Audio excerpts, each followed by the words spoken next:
দর্শকরা সকলকে স্বাগত জানাচ্ছি। আমার বাম পাশে আপনারা যাকে দেখতে পাচ্ছেন, ওনাকে দেখে আপনার কাছে মনে হতে পারে যে আমি হয়তো ক্রিকেট নিয়ে কিছু বলবো অথবা ক্রিকেট সংক্রান্ত কোনো কিছু জানতে চাইবো।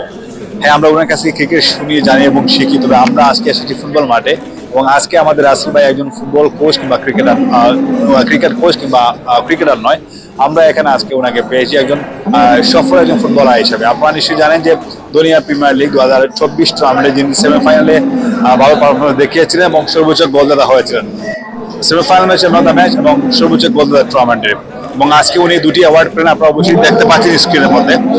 আমরা এই মধ্যে রাসেল ভাইয়ের সাথে কথা বলে যাচ্ছি। রাসেল ভাই, তাহলে আসলে কিন্তু আপনি একজন প্রফেশনাল ক্রিকেটার, পার্ট টাইম মাঝে মধ্যে হয়তো বিনোদনের জন্য কিংবা ওয়ার্ক মেমোরির জন্য আপনি ফুটবলে আসেন। এরকম একটা আমাদের কমিউনিটি ফুটবল টুর্নামেন্টে আপনি দুটি অ্যাওয়ার্ড পেলেন, আপনার কাছে কেমন লাগছে সেটা অনুভূতি শেয়ার করতেন? ধন্যবাদ মুজাকির। না, আমরা ক্রিকেটার যারা আছি, আমরা আসলে ওয়ার্ম আপের জন্য বা আমরা অফ সিজন আমরা ফুটবল খেলে থাকি, বাট প্রফেশনাল ওয়েতে আমরা ফুটবল খেলি না। আমরা ক্রিকেটার যেহেতু লাস্ট ইয়ার যখন আমি ইংল্যান্ডে আসি, আসার পরে দুনিয়া বলি আমার রাহাত এবং ইমরানরা টুর্নামেন্টটা করে, তো ওরা যখন আমার বললো, শিপন বললো যে ভাই আমাদের ফুটবল টুর্নামেন্ট হয়, আপনি খেলেন। আমি বললাম ঠিক আছে, আমি খেলবো, সমস্যা নেই। তো সেই থেকেই খেলা এবং এখানে ড্রাফট করে তারা সুন্দর অ্যারেঞ্জমেন্ট করে। আমার টিম ছিল দলীয় সুপারস্টার, আমার ইমরানের টিম।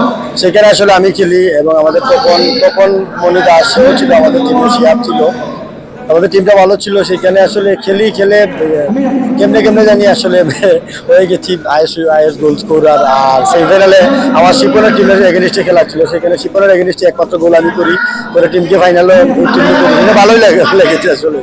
যদি একটু শেয়ার করেন যে আমাদের কমিউনিটি কিন্তু আসলে ক্রিকেটে কিন্তু অনেক বেশি এগিয়ে আছে। আমার কাছে মনে হচ্ছে যে ইন্ডিয়ান, পাকিস্তান, শ্রীলঙ্কা এর সকল থেকে ক্রিকেটে আমাদের কমিউনিটি ক্রিকেট আয়োজনের জন্য অনেক বেশি এগিয়ে। আমরা একাতে আমাদের বহু টুর্নামেন্ট একসাথে হচ্ছে। কালকে কিন্তু ডিস্ট্রিক্ট কাপের ফাইনাল হবে, যেখানে আশরাফুল মাহমুদুল্লাহ খেলবেন, আরো অনেক ক্রিকেটাররা খেলবেন, সাবির রহমান সহ অনেকেই। ফুটবলে কিন্তু আমাদের আরো অনেক এগিয়ে আসা উচিত। আপনারা অনেক সাবেক ফুটবলাররা কিন্তু এদেশে আছেন। আমি যে মানে দুনিয়ার প্রিমিয়ার লিগের মধ্যে যদি আরো কিছু টুর্নামেন্ট হতো, আমার কাছে মনে হয় যদি একটু ভালো হতো। যদি সে নিয়ে একটু বলতেন।